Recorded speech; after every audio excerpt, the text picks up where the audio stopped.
Gents, welcome to the Man That Can Project podcast. I'm your host, Lockie Stewart, and today it's Thursday and it is a bloody brilliant week. There is so much happening. We have 98 blokes registered for the 3-day online masterclass, which is kicking off on Monday the 6th. So 4 days away, right? It's not that far away. So 2 spots left, which is pretty bloody cool to see all of those blokes who have taken the time to register.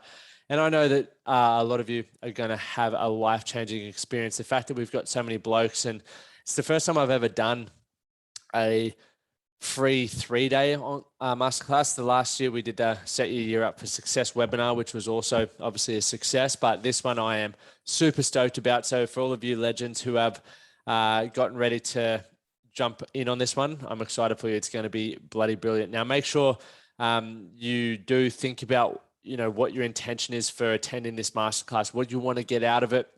Write down any questions you have that are based around what we'll be covering over the 3 days, which you'll have in your emails. I'll also send a recap email on the Sunday, but just make sure the more you prep for this and the more intentional you are for this, the more you will get out of this. So I'm excited for that. And obviously last week we had the biggest download week of the podcast ever. Since 2017, since this podcast has been going, it was the biggest download week. And to be honest, it was a surprise. I was stoked when I checked the stats. I got the email stats on Monday. I was blown away. But yeah, I was definitely blown away because we'd had 2 lower weeks prior to that. So who knows? Everyone's catching up, or more people are catching on to how good the podcast is and the incredible guests that we have. Today, gents, want to talk about money, right? Within our Strong Men of Value, the program, every Friday we have a call, right? And the purpose of that call is accountability to check how everyone is going within their 12-week game plans, right? So our game plan is us breaking our goals down into 12-week goals, right? So we can work out what we want to move towards, and we track that. We set daily intentions, we set weekly intentions, and we set monthly and obviously quarterly intentions to move forward to that. And by checking in and recapping weekly, you can really find out what's working well for you. You can see if you're falling off track or if you're veering off track, and you can, put a plan in place to get back on track and get back toward achieving what it is that you want to achieve. And obviously then over a 12-week period, you either achieve it or you don't. And then you've got feedback from what you've filled out and what the action that you've taken that can really help you for the next 12 weeks, right? I think it's very, very important. When one thing that I am a big believer in, a lot of people set a goal, but they've really got to learn how to set a goal and stick to a goal before they actually should even think about achieving it, in my opinion, because life's so fucking busy. I think it's very rare that someone sets a goal and has everything in place or has the right support, all of that sort of stuff to achieve it. A lot of our guys achieve it because of this, right? We have the right environment, right? We have supportive guys who are successful in various areas of life, right? So they can ask questions and get mentorship from that. They are actually being intentional with setting a goal and taking action towards, being intentional with what they need to do daily. That's going to help them move towards that goal, right? And obviously, if at the end of the day, you don't tick that off, you haven't done the action, then you need to modify your goal, right? And that's what we allow the gents to do. And it's pretty powerful to see what's happening there. So I think for anyone out there, whether you're a part of the Strong Men of Value or not, right? And I'm going to talk about money, which is where we're going, because I went off on a tangent as to where this question came from, but it came from one of our members around money. And this guy, Spence, who responded, he's like, mate, I've listened to that much Gary Vee, and the response that you gave was just so much better than anything he's ever said. And I was like, well, start calling me Gary Vee then, right? Because I'm delivering the goods. So I know you guys will get a heap of value from this. If you are listening to it, make sure you have a pen and a notepad. For those who are already in the Strong Men of Value, I've written this out, I've posted it out. So you can go back and refer to the questions there. For those who aren't a member of it, just grab a pen and paper and you'll be able to write them down. If I speak too quickly, pause and hit back that 15-second back button and crack back into it.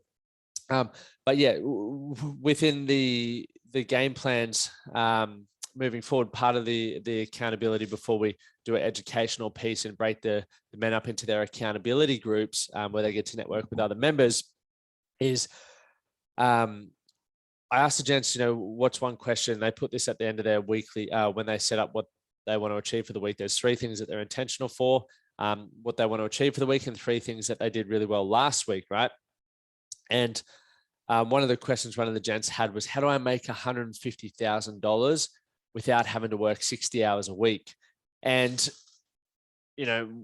when I asked him, obviously, people don't think about the numbers, but I got the general gist of the question, and we discussed that. And we went through a bit of a process, and I want to share that with you guys. And just before we dive into this process, one thing to be mindful of, and this is my views, right? And you may have different views, and obviously it's not financial advice. I'm not a financial advisor. I'm just sharing with you what's helped me increase my income and increase my hourly rate, and help me across that, going from someone who was earning, $22.50 an hour. That's Australian dollars for everyone in Canada and that who's like, wow, he's banking it.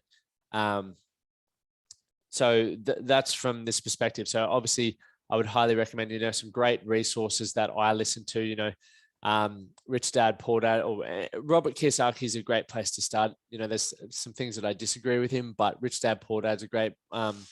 I'm just looking at my bookcase over here. He's got another one and I just can't off the top of my head remember it. The Intelligent Investors, another good book for that. So Corporation, not that one. I can't even find the book. Anyway, there's a few good money books out there. Barefoot Investor for those who are in Australia, another good one. The 16% Solution is a great one. I really want to find that book for you. Thought it was over there. Anyway, I will talk about that book in another podcast, I'm sure, because it's a really, really, I actually enjoyed it more than Rich Dad, Poor Dad. I've got that many books. My eyes are like, Jesus, mate, how can we find this book? Anyway, I can't see it off the top of my head. So you're not going to get the treats there. Oh, Think and Grow Rich is also another one. It's obviously not specific tips, but it's a good general gist about money and creating wealth. So also another great read. But there are a few good books that have helped me. And obviously I listen to podcasts on money. I'm very fortunate to have clients who are very good with money. So I get to network and pick their brains as well. So I think it's an important thing to talk about is money. But I'm just going to jump back to the page where all my notes are so I don't ramble much longer. But gents, what I want you to think about, right? Obviously, whether your number is 150,000, it's a million, it's 100,000, it's 60,000, whatever it is, it has to be your number. I think the biggest challenge all of us face is dealing with comparison and expectation. Now, my belief is that we can't have everything straight away, but we can have, I do believe in the long run, we can create our dream life. Like, what I mean by that is there has to be sacrifice. And within sacrifice means, for example, if you're wanting to increase your wealth, increase your hourly rate or anything like that, things that you need to do there require time and they require sacrifice. So if I look back to when I first decided that I wanted to increase my income and increase my hourly rate, etc., or just create more wealth for myself, what I did at that point in time was I obviously looked at starting a business and all the skills that I had to learn with that, but it was also investing in programs and courses and just the time I needed to put into things to understand how to run a business, to deal with the setbacks, networking, all of these sorts of things. So back in the day, guys, when I first started, I was, from 5 a.m. till roughly 11, I won't say 11 all the time, but let's say anywhere between 9 p.m. and 11 p.m. I was working, like nonstop working. I sacrificed gym. And if you see photos of me, I had a rank ass beard and I was skinny as all buggery. But I was so hungry to understand money. I was so hungry to upskill and find ways that I could be more valuable to earn more money that I made sacrifices. I sacrificed a lot with my relationship. Like Amy understood, I rarely drank and I rarely ate bad foods. I, really struggled to spend a lot of time with her because my main focus was that, right? So in the short term, this was about a 3 to 4 year period. It was what I would say out of balance for where I wanted to be in the long term, but I felt I really needed to do that in order to gain the knowledge, to gain some experience, to get to where I wanted to then free up more time. Because now that I earn more money, it affords me more time to then spend in my relationship, to spend on my health, to also spend on my business. and various other things in my life. So I ultimately believe the same with other things. Another example could be, someone who has done that, or someone who's recently got married, or having children, right? Like your children may become a priority, and sacrifices that you may make around that might be sleep, right? I will say that. I know a lot of dudes lose their sleep, but also your physical health, right? It might be a sacrifice. And while in the long term, that's not ideal, that just might be what's happening for you. That's your current reality, right? So the short-term sacrifice of being a present parent, learning how to parent, dealing with the lack of sleep and trying to just, do your day job and everything else may require you to miss that. And that's obviously a choice. But in the short term, it's not ideal. Or for me, it wouldn't be ideal, but I understand that it may well happen. But in the long term, I'm like, fuck, right, I want to be a good parent. I want to understand that. I want to be available. I still want to have my business, but in the long term, I still want to have really good health, because your health is your wealth. So how do I then get back on track? So there's a short-term sacrifice of learning to parent, spending time there, etc., where I know I'm coming back to health eventually, if that makes sense, Jen. So that's why I'm saying in the short term, you have to, sacrifice certain things in your life to gain the knowledge, spend the time, and build the expertise and skills to become better in that area. Because the better that we become in an area, gents, remember this, the better that you become in an area, the compound effect starts to happen and you become more efficient with things, or you might have ways to outsource things, right? And think about this. If you're more efficient in something, it won't take you as long to do, right? So for me, right, doing a podcast, when I first started the podcast, it took me hours messing around with it, learning how to publish it, edit it, do the videos, do the socials, record it, do all of that sort of stuff. It took me hours, right? But over time, I've become more efficient with it, and I've created a process and systems that allow me to, record one, and within 30 minutes after, it's all good to go with all the text, copy, everything, transcription, everything, right? So understand that, which has now afforded me more time. So when I normally schedule out 2.5 hours for a podcast, I might need that full 2.5 hours, which then, say, for example, I get it done in 90 minutes. I've now afforded myself another hour to read, or to spend with Amy, or to do various other things. So can you see how that short-term sacrifice of upskilling, and short-term, I'm not saying like a week or whatever, it might be a couple of years, but in the grand scheme of life, it's short-term. But it affords you that time. So we need to think about what those sacrifices are. But let's go back to money. Obviously, in the short term, I believe you can't have everything at once, because you do need the sacrifices to learn, upskill, problem solve. But in the long term, I believe, when you have enough money, and, for me, I'm striving towards having those passive things which are paying me, and also having a very nice cash flow business that will then, and I'll have staff and all of that sort of jazz, which I already have a bit happening, is then I'll be able to afford the time to then spend with my family, which is a goal, to then travel more, work on my health, continue to work on myself, and have other experiences. So that for me was always, since 2014, getting my finances under control, and really my emotions. They were the first two things that I was like, I need to invest heavily in the short term in my mental and emotional health, and understanding how I think, because that's been the big downfall of me with my emotions, my jealousy, anger, and all that sort of stuff. So I wanted to uncover that. I wanted to understand that. But also money. I sucked with money. I didn't understand money, and I didn't make much money. So I thought for myself, if I can really tick those off, they're going to allow me the time and space and mental awareness, or emotional awareness, to then really dive deep in being a better mate, looking after my health more, being a better husband, partner. I'm a husband soon, so let's say a fiance at the moment, a son, all of those things in the future. So that's what worked really well for me, guys. And that's my way of thinking. But ultimately, I want you to take ownership for what you feel is going to add the most value to you in your current life. It might be health for where you're at. You might be in a different financial position or whatever. So think about it for you guys. But anyway, short-term sacrifices for long-term game. In the long term, you can have it all if you put the fucking time in, working. Back to money. So increase your hourly rate. What does this look like? So obviously, working more hours was originally how I thought I could earn more money, when I had the time for money mindset, right? And if that's a position you're in at the moment, and it's the only way you can earn money, then that's fine. That might be what you need to do. That might be the box that you need to tick. One thing that I really want you to be mindful of is that number that you need. And I've spoken about it on a podcast, about it on podcasts before, where we have that baseline number, which is the amount of money that we need to earn that will allow us to stay fed, sheltered, and clothed. Okay. And then we have the number, which for everything else is luxuries, right? Like, buying nice clothes, going on holidays, going out to dinner, various things like that. And so everything above that baseline, really, in my opinion, is a choice. You're choosing to put that financial pressure on yourself if you're in the struggle street of living that kind of life. That's where we need to look and go, am I spending more than I'm earning, right? Which is what most people are fucking doing. Reel it in, son. Reel in the bloody spending. Understand your numbers and see what's happening, right?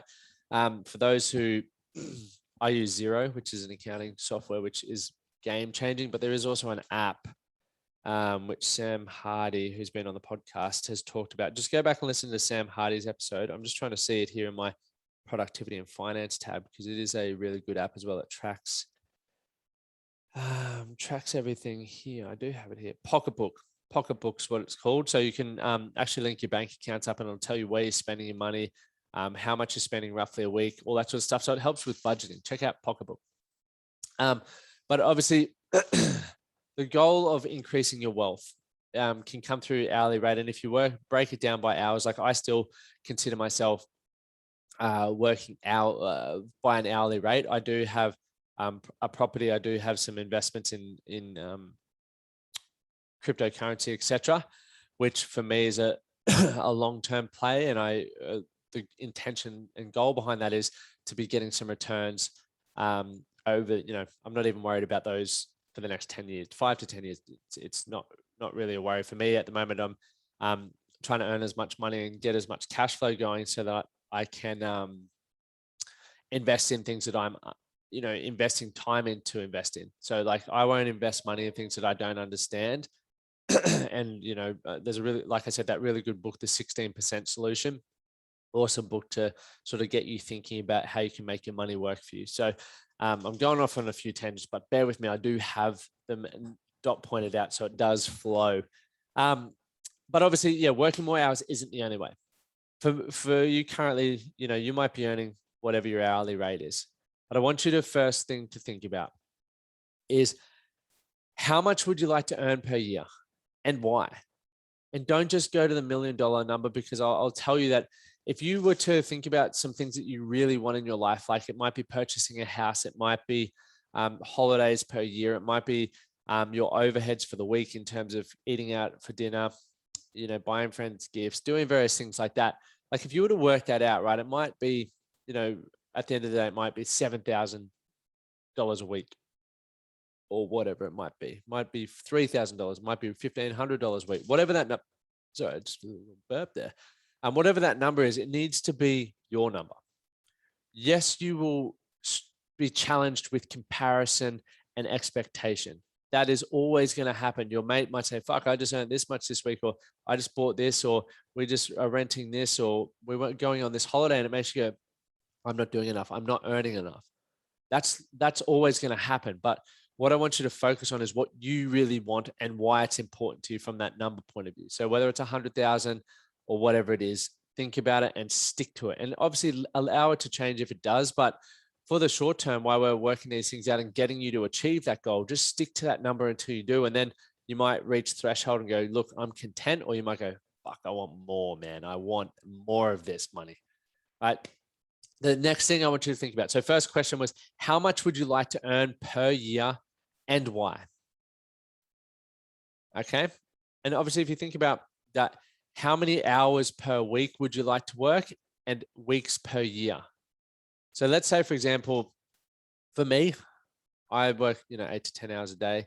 But let's say, you want to work 40 hours a week, right? And you want to have 4 to or 8 weeks holiday a year, whatever it is. How many weeks holiday do you want? For me, let's say, for example, I'll just use a generic one. I'll get my calculator out here as well, so I can give you some numbers to understand how this works. But how many hours would you like to work? Let's say your number for what you would like to earn per year was $100,000, right?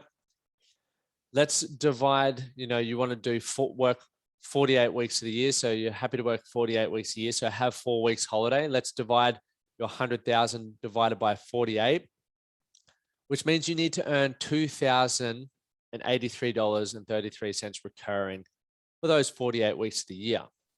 Now, if you divide that 2,000 by, what did I say, 40 hours a week, or whatever the number is for hours you want to work per week, it's $52 an hour. I'm showing my phone to the screen there, but $52 an hour. Now, the cool thing about this is this, gents. If you're earning above it, you're crushing your goals, right? You're awesome, right? You're flying. You might be still working more hours. So then it's just coming back to a discipline thing to say, look, I don't need to work that. And I'm choosing to say no because I'm already achieving my goals, right? Or if you want to keep building more, you might change your goal. Secondly, you might be earning below that, right? So say, for example, you're earning $20 an hour, and the goal for you to achieve your income in the amount of hours per week with the amount of holidays that you want per year is there's a $32 growth, right? In which you need to improve in your hours. Does that make sense? So what you then need to start thinking about and changing your way of thinking is, how can I add $32 to my hour, right? Which essentially $32 to your hour can come through various things, right? Some people might look at going to a higher paying job. They might look for that salary increase. There's other people who are starting side hustles, right? And there's so many, like I truly believe in this day and age, like with technology and everything that's going on around the world, freelancing and podcasting and people upskilling with services, I think it's brilliant to get a little top up. It might be that you earn your $52 per hour from your side hustle. It might just be that you get that top up, that $32 top up from that business. So therefore, collectively between your full-time job and your side hustle, you're hitting that hourly rate, if that makes sense. Yes, in the start of starting a side hustle, you're going to work more. But once again, we're thinking about the long term. What does that do? So what is required? I'm just checking. So your annual dollar goal versus weekly income, covered all that. So think about your current hourly rate and the gap between that is required. And then how do you fill it? So do you start a side hustle? Do you want to find a higher paying job, or look at some various other things, guys? But that's up to you. And I highly recommend thinking about this now, because I see so many people who they're like, man, my life's fucking awesome. So good. I'm living the dream. And then I have a family or an emergency happens. And they're like all of a sudden panicking because they don't have the skills and the resources. So I think it's definitely something to talk about. And gents, we discuss this kind of stuff in the Strong Men of Value. So if you want to be a part of those conversations and network with blokes doing that, this is a little plug for that. Get your ass in there. And the next step would be, who do you know who is currently earning that or has the skill that you might like to learn in order to increase your wage? So like, for example, say, for example, you're awesome at talking and you've got something that you love talking about and you want to start a podcast. Who do you know who's currently running a good podcast? You're probably looking at him or listening to it. No, I'm kidding. I wouldn't come to me in terms of monetizing a podcast because I don't monetize this. We get awesome downloads, but I don't monetize it. So probably not your guy there. Or it might be, one thing my mum's doing at the moment is starting a pot business. I think that's fucking awesome. She's painting pots and going to the markets and doing incredible things like that. So I'm sending her Instagram account. She's obviously hanging out with people who do the similar things. And I think that's awesome because you're going to be able to fast track those skills, right? And you're going to be able to see what's trending, what's working well, pricing, how to sell them, all that sort of stuff, how to set them up at the markets, various stuff like that. So who do you know who is currently earning that or has that skill? Finally, what skills do you need to learn in order to make that a reality? So, like I said, for me, when I started business, I thought I was going to make $1 million in a year. Didn't do it, much to my disgust. But I learned a heap of skills that have made me more money than I ever thought I really would have earned as a result of that. I learned sales, I've learned marketing, I've learned copywriting, I've learned how to host a podcast, how to communicate better, I've learned how to lead. I've understanding money, reading better, just various skills that have really helped me make that a reality. And obviously just even probably the most important one, which is what this 3-day masterclass is going to be on, which is how to make you a strong man of value, right? Certain in your own ability, confident, and give you direction to chase what it is that you want. So I think, there's some really important things. And I know it may seem overwhelming. And if it does, just break it down, guys. Spend time going, okay, let's push this out and make it a 3 to 5 year play or even 10-year play. What's the first thing that I need to do in order to get this going? It might be having a conversation with me. It might be jumping in our program and networking with blokes who are doing those sorts of things. Or alternatively, it might be picking up books like I mentioned earlier in this podcast, the Rich Dad, Poor Dad. I was about to say Strong Man of Value, don't have a book on that. Building an Empire, Tony Robbins, Money Master the Game, various books like that. So I'll give you a quick recap, guys, and then I'm out of here. If you got value from this podcast as well, please share it with a mate. Reach out to me. Share it on socials. I love it when people share it on socials and tag me. That's fucking badass. Point 1, how much would you like to earn per year and why? Point 2, how many hours per week would you like to work and weeks per year? So how many weeks holiday do you want? What is your required hourly rate? Right. So I taught you how to do that earlier. And what is your current hourly rate? And what's the gap between what you're currently earning and what you want to earn? It might be $4. It might be $20. It might be $100. Who knows, right? You got to make sure it's a realistic gap for starters. Otherwise, it can be too overwhelming to take action on. Work out how you can fill that gap, how you can bridge that gap, right? In terms of increasing your income from where it is now to where it needs to be. Who do you know who is currently earning that amount of money that you want to earn, or who has the skills that you need to learn? And obviously 7 was, what skills do you need to learn in order to make it a reality? So I hope that's helpful for you, gents. It was definitely helpful for me, and it was a good discussion we had with the gents in the Strong Men of Value program on our weekly call. But I look forward to obviously connecting with more of you. We have the free Facebook group. I'm always available on socials. I'm actually getting inundated with messages, so I'm a bit slower to respond, or you can just jump in the program, or just jump on the 3-day fucking masterclass. There's 2 spots left, so probably by the time you finish this, they're gone anyway. But thank you guys for tuning in. I look forward to dropping another wicked episode on Monday. We've got Matt Zerker coming out this Monday, which is a fucking wicked episode. He was joining us from overseas, and we had a good yarn. So tune in for that one. And until then, have an amazing weekend, gentlemen.